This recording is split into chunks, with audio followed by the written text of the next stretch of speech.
وہ اپنی موت سے پہلے اس چیز کو نہیں چھوڑتی ہے تقام یوم القیامت وعلیہا سربال من قطران، تو کل قیامت کے دن اللہ رب العالمین اس کو اٹھائے گا اس حال میں کہ اس کے جسم پر تارکول کا لباس ہوگا، ودرع من جرب، اور اللہ رب العالمین اس کو خراش کا کھجلی والا کپڑا پہنائے گا۔ یہ روایت مسلم شریف کی ہے۔ اب آئیے اس کی تشریح مختصر طور پر جاننے کی ہم کوشش کرتے ہیں۔ اللہ کے رسول صلی اللہ علیہ وسلم نے فرمایا اربع من امتی من امر الجاہلیہ، چار چیزیں ایسی ہیں، چار خصلتیں ایسی ہیں جو میری امت میں موجود ہیں، میری امت اس سے نکل نہیں پاتی۔ اللہ کے رسول صلی اللہ علیہ وسلم اپنی امت کے لیے کس قدر خیر خواہ تھے، گناہوں سے نکالنا چاہتے تھے، توحید قرآن و سنت کی طرف ان کو لانا چاہتے تھے، شرک بدعات معاشرے میں فخر اور جو اس طریقے سے نیچے دکھانے والی برائیاں ہیں، تان و تشنیع کی جو برائیاں اس سے نکالنا چاہتے تھے۔ آپ صلی اللہ علیہ وسلم نے فرمایا یہ چار چیزیں زمانے جاہلیت کی ہیں، یعنی اسلام کے آنے سے پہلے لوگ یہ کام کرتے تھے، ہماری امت کو ان چیزوں سے نکلنا چاہیے۔ آگے آپ صلی اللہ علیہ وسلم نے جو پہلی چیز کا تذکرہ کیا وہ کیا الفخر فی الاحساب، اپنے حسب و نسب پر فخر کرنا۔ حسب و نسب پر فخر کیا ہے؟ اپنے خاندان پر، اپنے باپ دادا پر، اپنے نسب پر فخر کرنا۔ نسب کیا ہے؟ آدمی کہتا ہے میں خان ہوں، میں پٹھان ہوں، میں انصاری ہوں، فخر کے انداز میں کہتا ہے، فخر کے انداز میں کہتا ہے میرا فلاں برادری سے تعلق ہے۔ عرب میں جائیں گے تو کوئی کہتا ہے میں قحطانی ہوں، میں تمیمی ہوں، مطلب ہر جگہ یہ بیماری موجود ہے۔ اللہ کے رسول صلی اللہ علیہ وسلم نے اس بیماری سے ہم اور آپ کو نکلنے کا حکم دیا ہے۔ انسان اپنے خاندان پر، اپنے خاندان کی برائیاں بھی بڑھا چڑھا کر کے بیان کرتا ہے کہ میرے دادا تھے، میرے پردادا تھے، میرے خاندان کے فلاں صاحب تھے، بڑے بہادر تھے، لیڈر تھے، انہوں نے فلاں کے ساتھ ایسا کیا، یعنی برائیاں بھی فخر کے ساتھ بیان کرنا، اچھائیاں نہیں، بری چیزوں کو، بری خصلتیں، بری عادتیں فخر کے ساتھ بیان کرنا۔ یہ کیا ہے؟ الفخر فی الاحساب، اپنے حسب و نسب پر فخر کرنا۔ اللہ کے رسول صلی اللہ علیہ وسلم نے فرمایا من دعا دعوى الجاہلیہ فإنہ من جث جہنم، اگر کوئی اس طرح کا دعویٰ کرے گا، یعنی زمانے جاہلیت والا دعویٰ کرے گا، تو اللہ رب العالمین ایسے شخص کو جہنم میں داخل کرے گا۔ صحابہ کرام میں سے ایک صحابی کھڑے ہوئے اور عرض کیا یا رسول اللہ صلی اللہ علیہ وسلم فَإِن صَلَّى وَصَامَ، اگرچہ وہ شخص روزہ رکھے اور نماز پڑھے۔ آپ صلی اللہ علیہ وسلم نے فرمایا اگرچہ وہ شخص روزہ رکھے اور نماز پڑھے، اگر کوئی اپنے حسب و نسب پر فخر کرتا ہے اور دوسرے کو کمتر سمجھتا ہے، گھناؤنا سمجھتا ہے، گھٹیا سمجھتا ہے، تو آپ صلی اللہ علیہ وسلم نے فرمایا اگرچہ وہ نماز پڑھتا ہے، روزے کا اہتمام کرتا ہے، نوافل کی پابندی کرتا ہے، لیکن اس کی نمازیں، اس کی صوم و صلاۃ کچھ بھی کام نہیں آئے گی۔ اور ایسا واقعہ اللہ کے رسول صلی اللہ علیہ وسلم کے دور میں بھی دیکھنے کو ملا۔ اللہ کے رسول صلی اللہ علیہ وسلم کے دور میں جب صحابہ کرام رضوان اللہ علیہم اجمعین زمانے جاہلیت سے نکلے ہوئے تھے، آپ صلی اللہ علیہ وسلم مدینہ میں تھے، دو بچے آپس میں لڑنے لگے۔ یہ روایت مسلم شریف کی ہے۔ دو بچے آپس میں لڑنے لگے، ایک مہاجر میں سے ایک شخص اٹھا اور کہا کہ اے مہاجر لوگوں، ایک شخص انصار میں سے چلا اٹھا، اے انصار کے لوگوں دیکھو یہ کیا ہو رہا ہے۔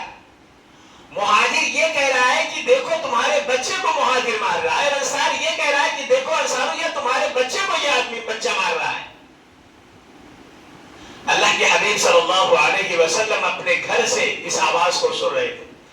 آپ صلی اللہ علیہ وسلم اپنے گھر سے باہر نکلے اور فرمایا ما ھذا دعویٰ الجاہلیہ، یہ تم لوگ کیا کام کر رہے ہو؟ زمانے جاہلیت والا کام کر رہے ہو۔ یہ اللہ کے رسول صلی اللہ علیہ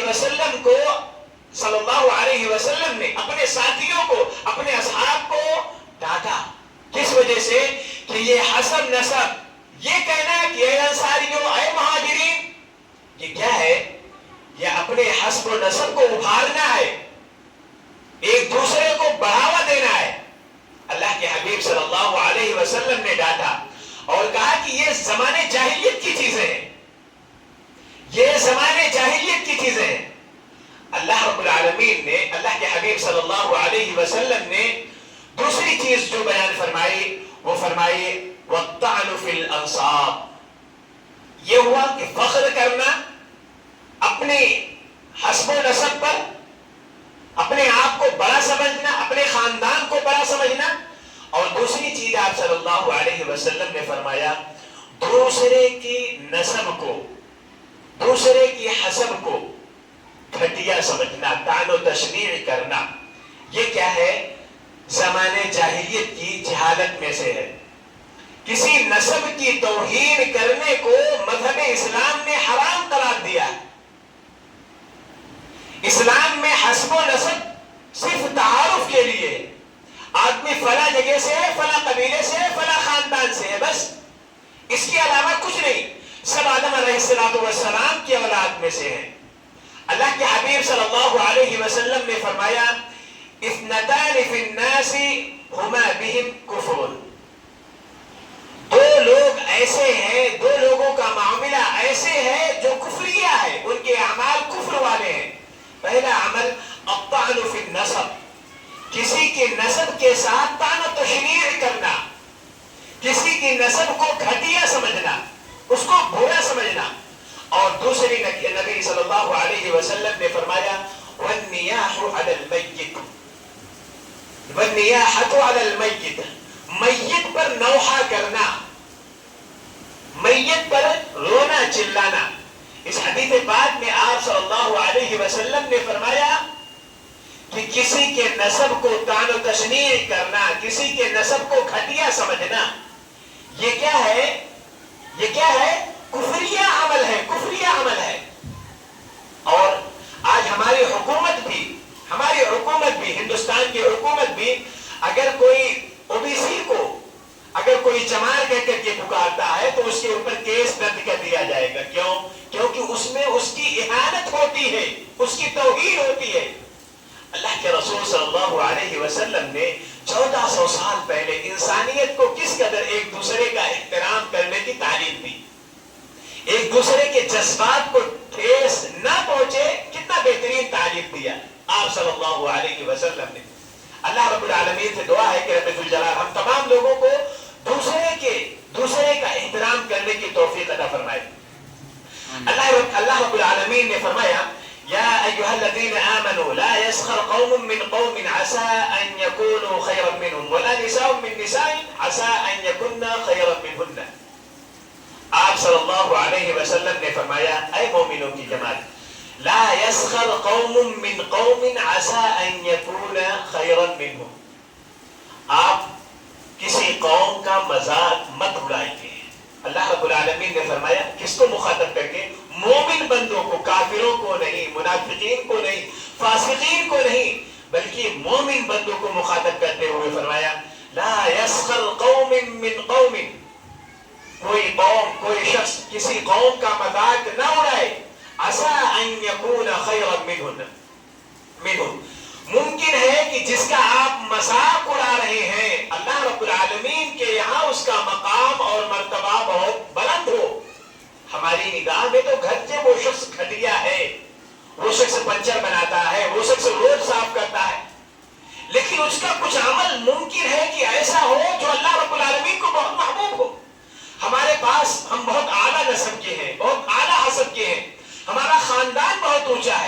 ہمارے پاس مال و دولت کی کمی نہیں ہے، لیکن کیا ضروری ہے کہ ہم جنتی ہیں؟ کیا ضروری ہے کہ اللہ رب العالمین کے یہاں ہمارا مقام اور مرتبہ بہت بلند ہو؟ نہیں میرے عزیزو، وہی اسی کی طرف اللہ رب العالمین اشارہ کرتے ہوئے فرماتا ہے کہ تم میں سے کوئی قوم کسی قوم کا مذاق نہ اڑائے۔ ممکن ہے کہ جس کا آپ مذاق اڑا رہے ہیں وہ آپ سے بہتر ہو، وہ آپ سے اچھا ہو۔ اور آگے فرمایا وَلَا نِسَاءٌ مِّن نِسَاءٍ عَسَىٰ أَن يَكُنَّ خَيْرًا مِّنْهُنَّ، سورہ حجرات آیت نمبر 11۔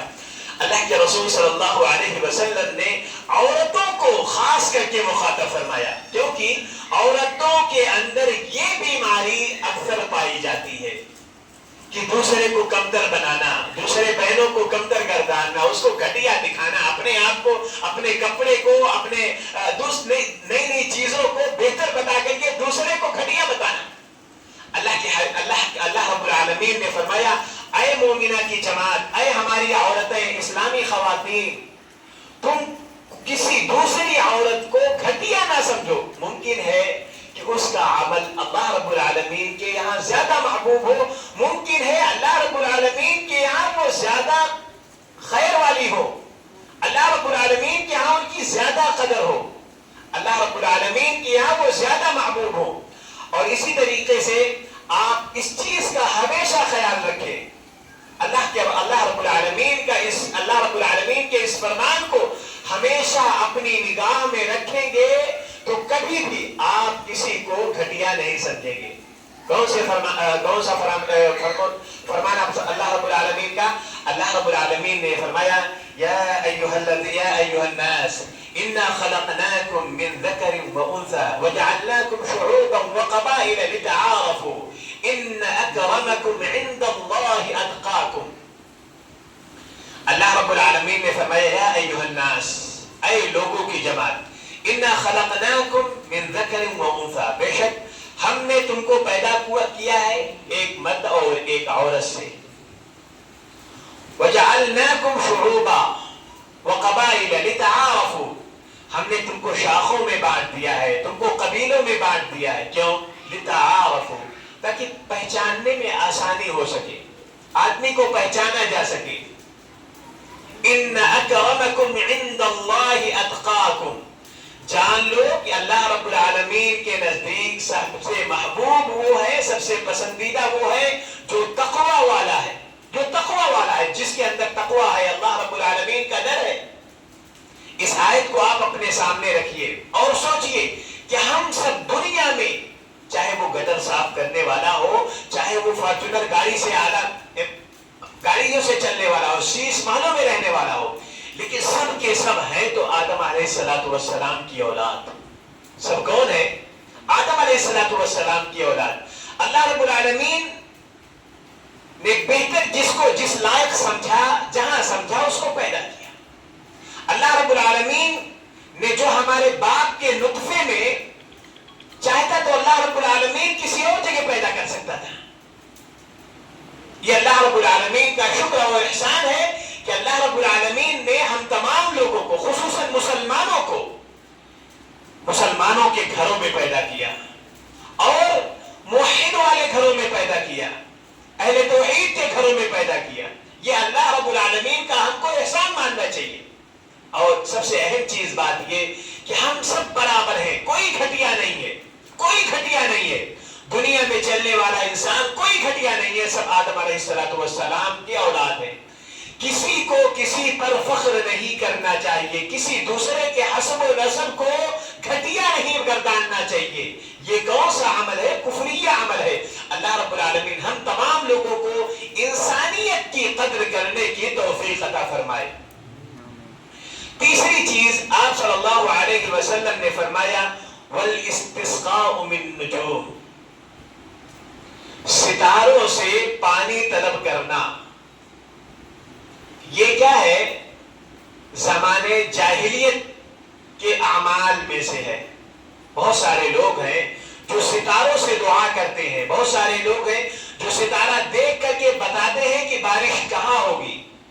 الگ الگ طریقے سے لوگ ستاروں پر بھروسہ اور توکل کرتے ہیں۔